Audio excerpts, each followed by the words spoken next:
Hello and welcome to episode 6 of It's Murder Up North, the podcast that explores crimes that occurred in the north of England, from the infamous to the obscure. Today's episode covers a case that was infamous at the time, however, as the decades have passed, it has faded into obscurity. But this case helped bring about major changes to the criminal justice system, and saw a moment in history being made. This was a tough case to cover. Fortunately, I was able to find the archives of the Liverpool Echo with nearly 400 articles related to the case. It was also a nightmare to record. I think this is my 7th attempt, so fingers crossed it sounds okay. Before I start the episode, I just want to say a massive thank you to everyone who supported this podcast. At the time of the recording, episode 3 has been out for about 4 days, and the podcast has achieved its first 1,000 downloads. That is all thanks to my amazing listeners. Now I've finished my little ramble, let's head to the episode.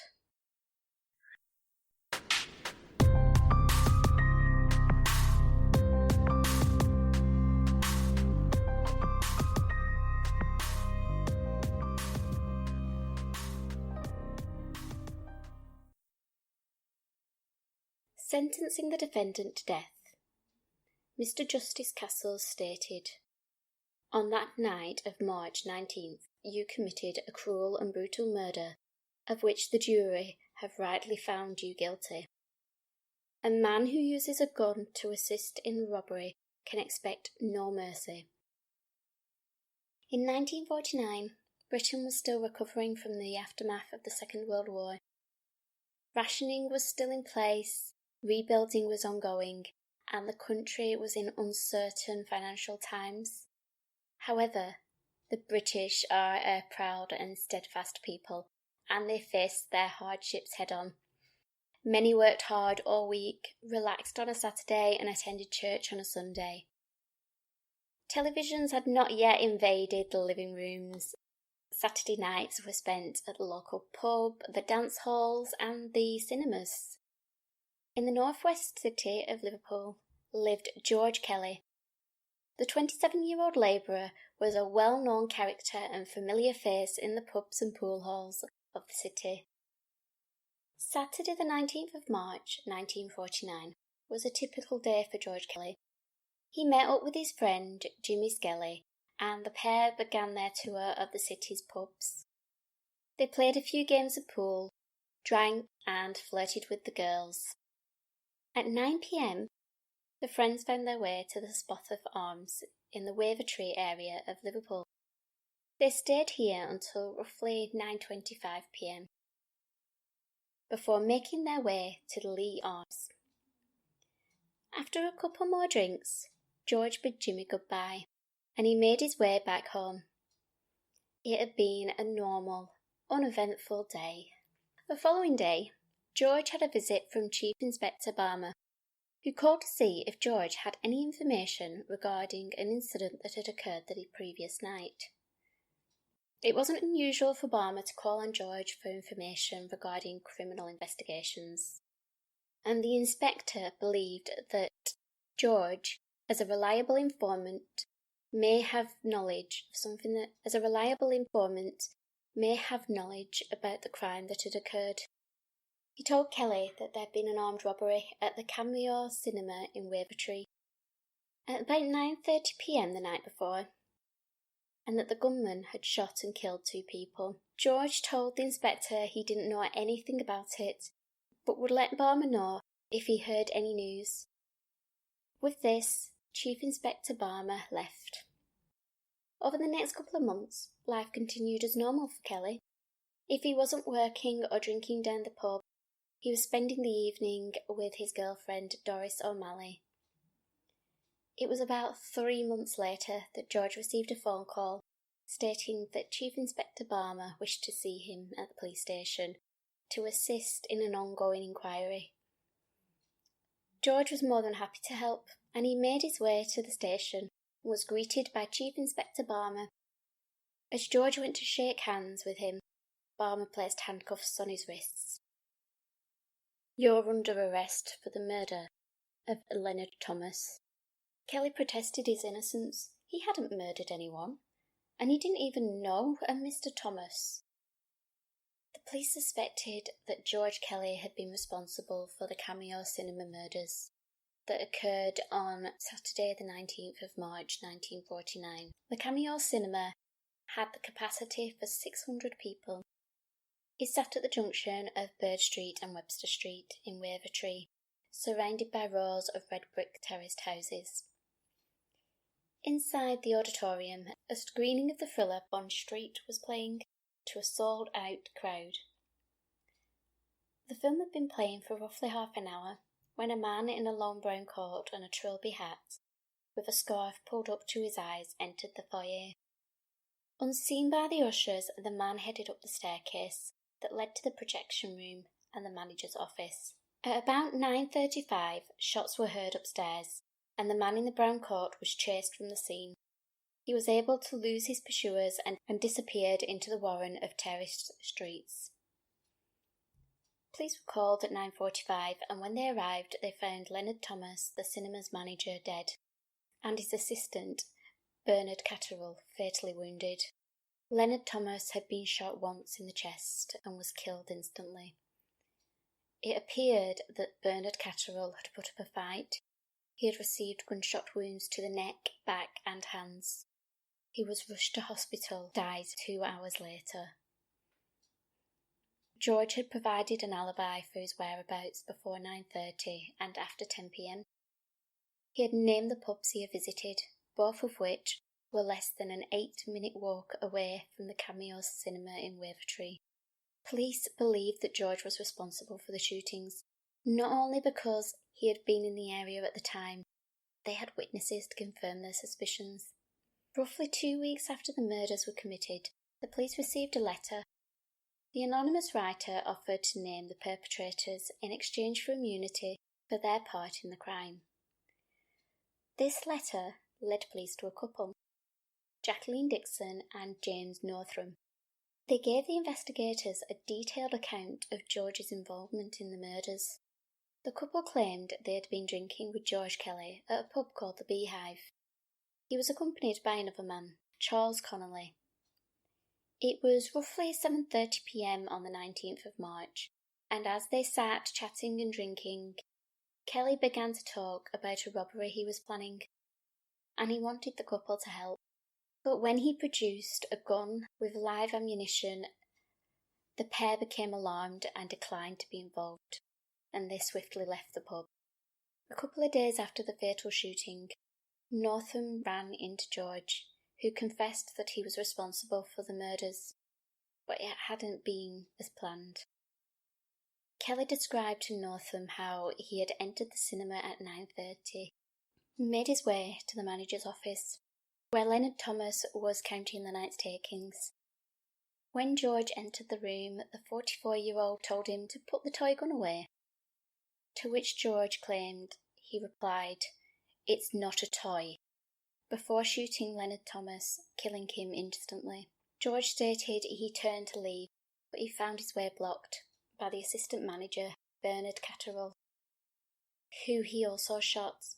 In a bid to avoid being caught, Kelly fled the scene, but in his haste he revealed he left the money behind. The bag of money he left behind contained just £50. In today's money, that's about £1,700.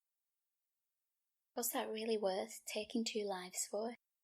George went on to tell Northam that he had thrown the gun into a pond at a nearby park, changed his clothing and arrived at Lee Arms at 10 p.m. Police used these statements to build a case against George Kelly.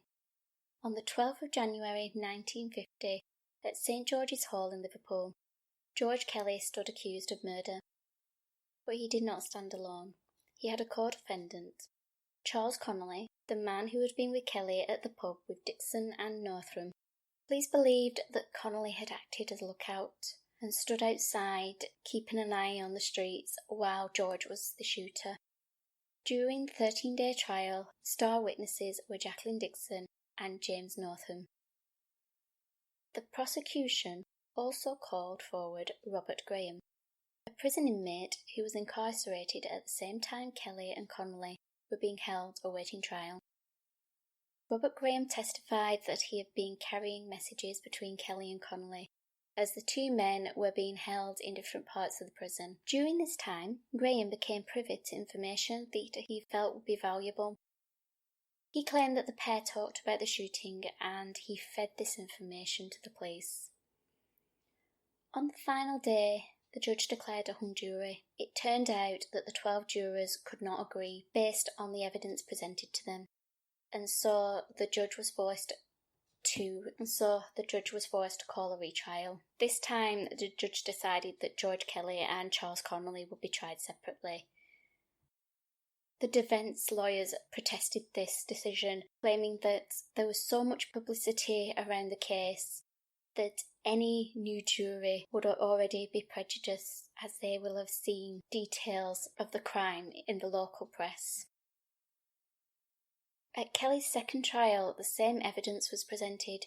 His alibi stayed exactly the same. He was out all night drinking with Jimmy Skelly, and the witnesses were the same too, except for their stories. They changed just slightly. Jacqueline Dixon stated that she was afraid of George Kelly. After their conversation in the Beehive pub, he had threatened her, claiming he'd kill her if she told anybody. She also claimed that after the first trial, she began to receive threatening letters, claiming that if Kelly hangs, she's dead. Robert Graham maintained that he had been privy to conversations between George and Charles, but he also alleged that since the previous trial, one of Kelly's defence lawyers had offered him money not to testify. Kelly took to the stand and he declared, "I have never shot a man. I can face God with a clear conscience." The jury retired and they took 55 minutes to reach a verdict. They found George Kelly guilty of murder, and the judge sentenced him to death by hanging. When Charles Connolly learned of George Kelly's fate, he was offered a choice: either plead guilty to conspiracy and being an accessory to murder, or be tried for murder and face the death penalty. What a choice to have to make. Charles Connolly chose to plead guilty and was handed a 10-year prison sentence.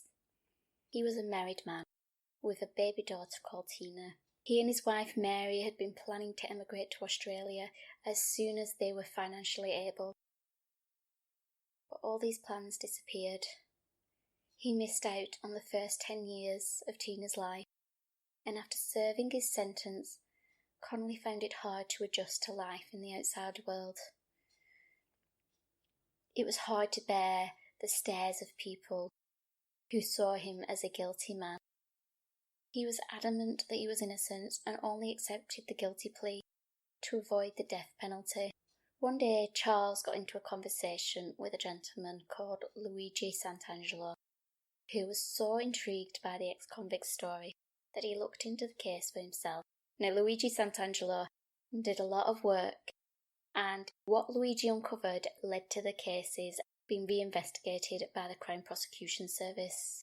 This, at the time, was the oldest case ever investigated by the CPS, and in 2003, the decision was made to overturn the verdicts in both cases. Both men were declared innocent. George Kelly had been hanged on the 28th of March 1950, and Charles Connolly had died in 1997. And although they were survived by their wives and daughter, the new verdict seemed hollow. So what had caused two innocent men to be accused, tried and convicted of a crime they didn't commit? One of the main factors was Chief Inspector Barmer becoming fixated on the testimony of Jacqueline Dixon and James Northam. During the CPS review, it was found that these two were questionable characters. Dixon was a sex worker, a petty criminal, and had earned notoriety for being a compulsive liar. And her boyfriend, James Northam, was a convicted criminal, and he'd just been released from prison. Why they lied, I can only speculate, but it may have been due to George Kelly being an informant for the police. It was quite possible that George Kelly fed information to the police that led to Northam's recent incarceration and they sought revenge. However, I cannot think of any reason why they implicated Charles Connolly. Before, during and after the trial, Kelly and Connolly denied knowing each other, and all the sources suggest that this was true. So how did they both end up being accused? There have been rumours that Charles Connolly at one time offended Jacqueline Dixon in some way. However, there's no evidence to prove this, and the only people who have the answers are Jacqueline Dixon and James Northam. Once Chief Inspector Barmer had got Dixon and Northam's testimony, it became his sole focus, to the disregard of all else. He ignored key witnesses who placed Charles Connolly at the dance hall with his wife Mary on the night of Saturday the 19th of March. There were 20 other couples at the dance that night, as well as Mary's two sisters and a photographer who took pictures of all the couples, including Charles and Mary, yet this information was never brought to trial. Unfortunately for Connolly, he only made things worse for himself when he had first claimed that he had been at work that night, before realising later that he got his days mixed up. This only convinced Barmer that Connolly's alibi was false. Barmer was also convinced that George Kelly had used the pub trips as a way to create an alibi to cover the time of the crime, relying on the testimony of just one taxi driver who claimed he saw Kelly enter the Lee Arms at 10 p.m. However, this taxi driver had never seen Kelly before, didn't know who he was, so how did he recognise him walking into a pub? And the other thing is, there were witnesses that contradicted this claim. They claimed that George Kelly had arrived much earlier and had even bought them drinks at the bar. Tragically for George Kelly, the two pubs he visited, the Lee Arms and the Spofford Arms, were in close proximity to the Cameo Cinema, and this enabled Barmer to argue that Kelly could have easily left the Spofford Arms, committed the crime, disposed of the gun and his coat, and entered the Lee Arms at 10 p.m, just as the taxi driver had claimed. During the trial, more lies were produced, which helped to condemn two innocent men. As the Crime Prosecution Service reviewed the handling of the case, they discovered that Robert Graham, the prisoner who testified that he had acted as a messenger for Kelly and Connolly, they discovered he had provided false testimonies in other trials. It was also uncovered that Graham had been rewarded for his testimony by receiving early release from prison. I know what you're thinking. How is it possible that two men can be found guilty based solely on the words of others? There must have been forensic evidence to connect them to the crime. Well, I hate to tell you, but there wasn't. The police found no physical evidence related to either man. They found fingerprints, which did not match the suspects. The men didn't have any articles of clothing that matched those described by the witnesses at the scene. And as for the gun, an extensive operation to find the weapon was carried out. The police drained the duck pond where the gun was allegedly thrown. The bottom of the pond was 4 foot deep in mud, and the only way to conduct the search was to wade through the thick sludge, which in some places was chest height. The search did uncover some things. They found bicycles, handbags and stolen property, but they never retrieved a gun. It's incredible, isn't it, that with no physical evidence, the tunnel vision of one officer and the lies of a small group of people was enough to find two men guilty.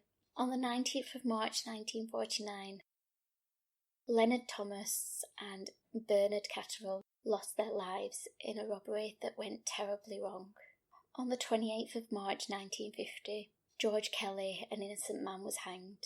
When they looked into the case, the CPS got hold of records from the Home Office, which showed that at the original trial, the jury had voted 11-1 to find George Kelly not guilty. If he had been tried today, he would have been acquitted of the crime. However, back in 1949, the jury was expected to reach a unanimous verdict Otherwise, a retrial would be called. Hard to believe, isn't it, it's hard to believe that this man could have walked free today. I did also uncover that this case has a place in history.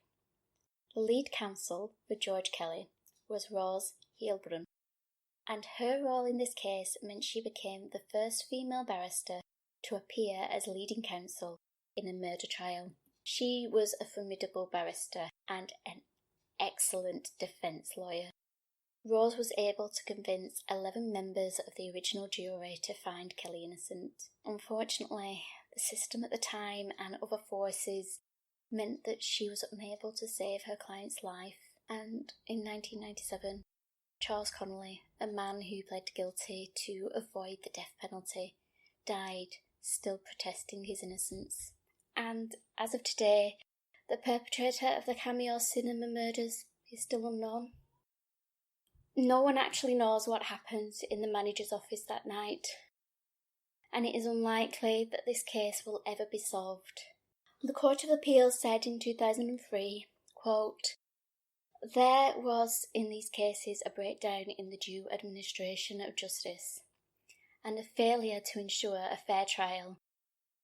We consider that the consequence was a miscarriage of justice, which must be deeply regretted."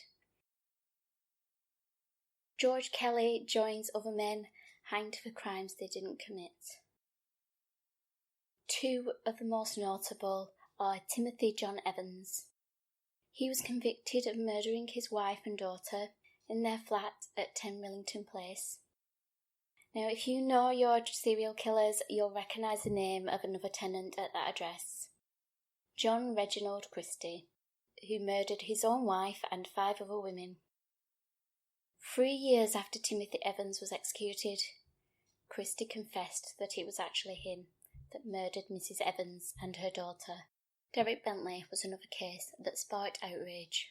He was 19 years old when he and a 16-year-old friend were caught by a police officer while in the process of committing a burglary. It is alleged that Bentley told 16-year-old Christopher Craig to let him have it, at which point Craig shot and killed the policeman. Both Craig and Bentley were tried for the murder under joint enterprise, which basically meant it didn't matter who pulled the trigger, they were both held equally accountable. What made people angry was that 19-year-old Bentley was found guilty and executed. Yet, due to his age, Christopher Craig, the one who pulled the trigger, could not be given the death penalty. People saw this as a great miscarriage of justice, especially when it is taken into account that Derek Bentley had an IQ of 77 and the reading age of a 4-year-old. And what did he mean by let him have it? At the trial, it was presented as an instruction for Craig to shoot the officer. It is now argued that Bentley could have simply been telling Craig to surrender the weapon. George Kelly's case, combined with that of Derek Bentley's and Timothy Evans', contributed towards the abolition of the death penalty in 1965, which meant that no more innocent people could be executed. As always, I would love to hear your thoughts on this case. Why do you think Jacqueline Dixon and James Northam lied? Do you agree with me that they wanted to get revenge on George Kelly? And why do you think they implicated Charles Connolly? Could it have been that he offended Jacqueline at some point in the past? I personally doubt that this case will ever be solved. Too much time has passed and witnesses, evidence and even the crime scene have gone.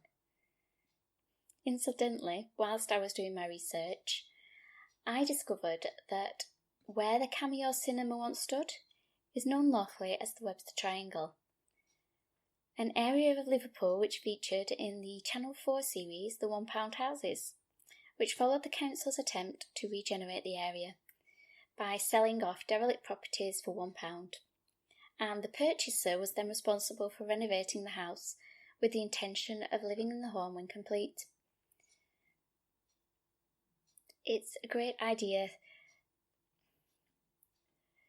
The scheme was designed to bring back to life these houses that were once warm and caring homes.